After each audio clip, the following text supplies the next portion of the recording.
What's up everybody? Welcome back. It's Infamous here with battleofthebuild.com. If you're looking for builds related to ESO, be sure to check out battleofthebuild.com. It's a site dedicated to ESO BGs, no CP, for people who are looking to PvP in the Elder Scrolls Online.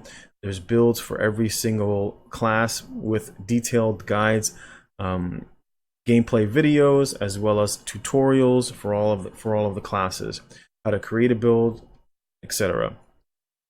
Check it out on the ESO homepage. Be sure to like, comment, and subscribe. Help support the channel. I appreciate it very much for everybody who follows the channel.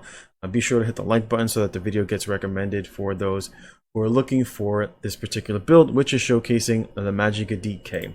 So if you're looking on what to run this patch for the MagDK, look no further than what we have right here. My particular DK is a Dark Elf running the Atro Mundustone. All points into Magicka. Like I said, this is in Cyrodiil. In terms of the sets that I'm using, of course, I always recommend on a DK you want to run Bloodspawn for the extra tankiness, as well as for the ult gen, because a lot of your sustain does comes from utilizing ultimates. Especially for this particular patch with the heavy amount of dots, I do recommend running Steadfast Hero on your back bar with a Resto Staff. Resto Staff is infused with the weapon glyph on the back bar, and then the other set that we're pairing that with is the Curse Eater set, which gives you a lot of Magicka sustain, as well as removing negative effects. This patch, there are a plethora of negative effects that need to be removed because of all the heavy dots that come with it. But ideally, the main reason that you want to run this outside of just removing the negative effects is also to gain the damage reduction via major protection. So Curse Eater procs every 8 seconds, and Steadfast Hero procs every 10 seconds. So I would recommend using an add-on that will basically indicate when the Steadfast Hero buff can be reapplied, and then swapping to your back bar when necessary. The easiest way to proc the Curse Eater set, as it says right here, this is when you heal yourself or an ally with a direct heal ability. It says you remove up to 3 negative effects. The easiest way to practice on MagDK is with Coag. You can see the tooltip right there. As it is a single target heal, it does heal you. It's a direct heal to you, so it will 100% proc the Steadfast Hero buff. It's up for 5 seconds, and it has a cooldown of 5 seconds. So it has a 50% uptime as needed, and it can also be procced with Structured Entropy. So you have two options.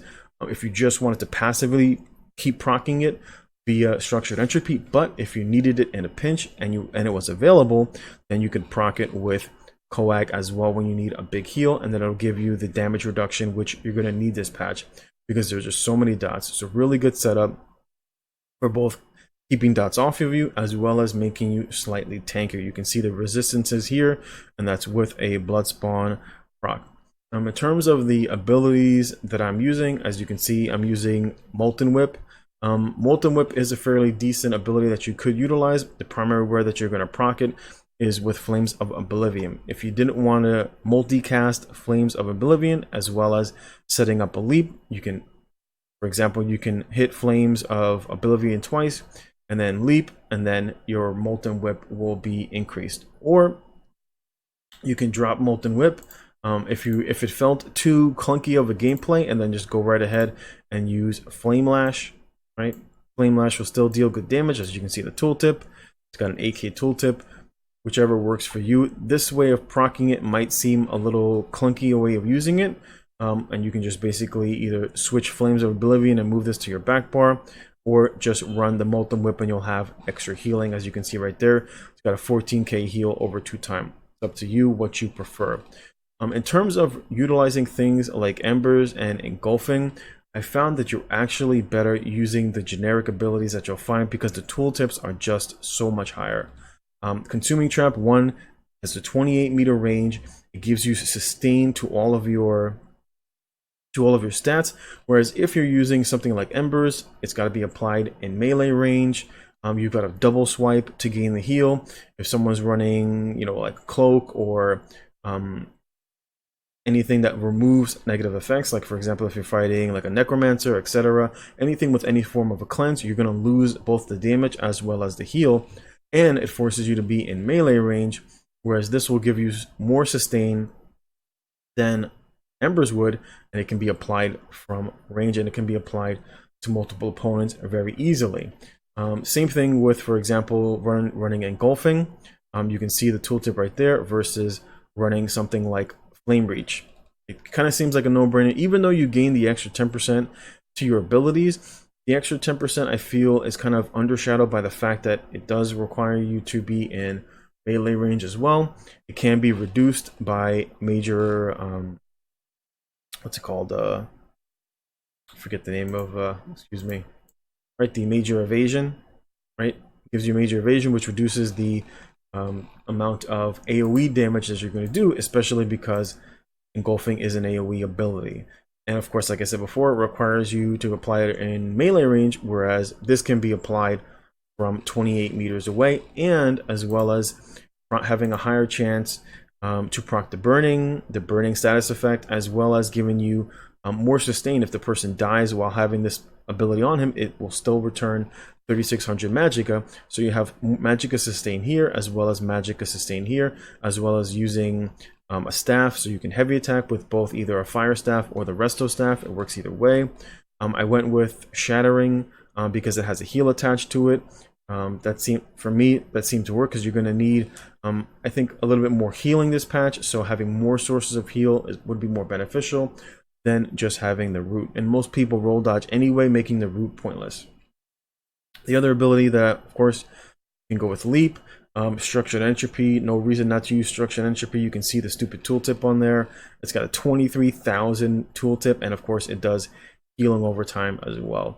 I went with protective plate for the reduction to range attacks, as well as giving you the immunity to snares.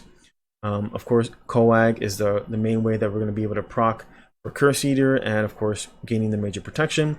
And then this is particularly a personal choice. If you feel that you have enough sources of healing, go with Flames of Oblivion. If you feel you'll need a little bit more healing, then go with Coag. Go with Cauterize. And then of course, you have your major armor buff. In terms of the back bar, right, Life Giver seems like a no-brainer. If you need it in a pinch, it's good for group heals. It's very strong. Since we're using a resto staff anyway, on the back bar, it's like there's no sense in not using the resto alt. And it's just because damage is ridiculously high in this patch. Between all the dots, it's very easy for multiple people to literally cast the same debuff on you. You can have structured entropy as well as degeneration. You can have either morph of consuming trap. You can have either morph of poison injection. It's like there's so many forms of damage over times that are super easily applied. It's like you really have to do everything that you can to try to keep yourself alive.